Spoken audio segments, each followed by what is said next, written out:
on est toujours en direct en ce lundi de Pentecôte. La Bourse de Paris démarre sa séance et comme tous les lundis, on s'intéresse au CAC. Avec vous, Mathieu Serronne, bonjour. Bonjour Aline. Vous êtes trader et fondateur de Galileo Trading. L'indice parisien a donc terminé la semaine sur un fléchissement modéré. Alors que faut-il retenir de la semaine écoulée et quelles sont les perspectives pour le CAC ? Que faut-il retenir? Que les marchés, et surtout le CAC d'ailleurs, manquent un petit peu de carburant. C'est un petit peu le message que je vous faisais part la semaine dernière, avec un CAC qui calait depuis pas mal de temps et une semaine qui s'annonce assez calme sur les marchés. Nous aurons assez peu de statistiques, juste quelques interventions, déclarations de banquiers centraux et des marchés qui n'ont plus véritablement de catalyseurs auxquels se raccrocher désormais. Les publications d'entreprises arrivent à leur terme. Nous aurons tout de même Nvidia cette semaine, donc mercredi. Et concernant les taux d'intérêt, ce qui a été le moteur de la hausse de ces dernières semaines, eh bien, les perspectives commencent à se clarifier. Quand on regarde les courbes de futurs, ils intègrent à 100% une baisse de taux en juin et en septembre en ce qui concerne la BCE. Donc rendez-vous les 20 juin et 26 septembre. Donc dans ce contexte-là, moi je pense toujours que le potentiel de hausse et de baisse est assez limité.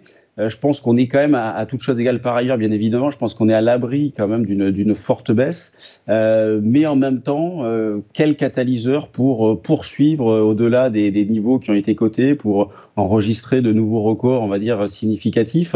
Je pense toujours qu'on peut avoir une phase un petit peu de latéralisation, avec, il faut le noter aussi, un regain d'intérêt depuis environ un mois, un regain d'intérêt sur les petites et moyennes capitalisations qui tirent un petit peu leur épingle du jeu. Elles avaient été délaissées ces dernières années, sous-performant nettement en ce qui concerne la France, l'indice CAC 40.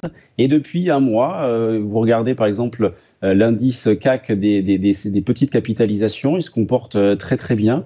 Il y a vraiment le moral, vous voyez, c'est signe que le moral est bon, parce qu'il y a de la spéculation, il y a des démarrages, il y a des relais, donc c'est assez intéressant de regarder de ce côté-là. En ce qui concerne le CAC, eh bien moi je continue de privilégier des achats sur repli, considérant un pivot autour des 8050, donc là je parle du futur échéance juin, un pivot autour des 8050, considérant que tant qu'on est au-dessus, eh bien on est du bon côté et on a des probabilités de rebondir qui sont supérieures. En dessous, on rentrerait dans une petite zone d'attraction baissière à court terme, bien évidemment, avec comme objectif un retour sur les derniers plus bas. Donc des achats sur repli, là pour l'instant je suis placé sur les 8100, mais on s'en éloigne puisqu'on est actuellement à 8146 points, donc j'étais prêt à acheter dans la zone 8090-8100, ce que j'ai fait vendredi, dans l'idée de viser notamment par exemple les 8150. Et la volatilité aussi, autant la volatilité intraday est assez faible, il y a assez peu d'écart depuis quelques jours. La volatilité implicite, elle aussi, a pas mal diminué. Donc, il y a des choses à faire dans cette direction-là, puisqu'on peut soit se couvrir. Vous voyez, quand on arrive sur des plus hauts, comme c'est le cas ici, il n'est pas toujours simple, même si les dynamiques de court terme et même de dynamiques de fond, pardon, puisque c'est vrai que je ne l'ai pas rappelé, mais moi, en ce qui concerne la tendance de fond, eh bien, je surveille toujours la zone autour des 7800 points, considérant qu'autant qu'on est au-dessus, sur le fond, il n'y a pas de souci, il n'y a pas de remise en question de quoi que ce soit. Donc, la volatilité, donc pour revenir aux options, la volatilité a pas mal baissé, elle a rebaissé puisqu'elle était basse. Il y a eu un petit pic avant les différentes statistiques de la semaine dernière notamment. Et puis là, en fin de semaine, elle a beaucoup rebaissé.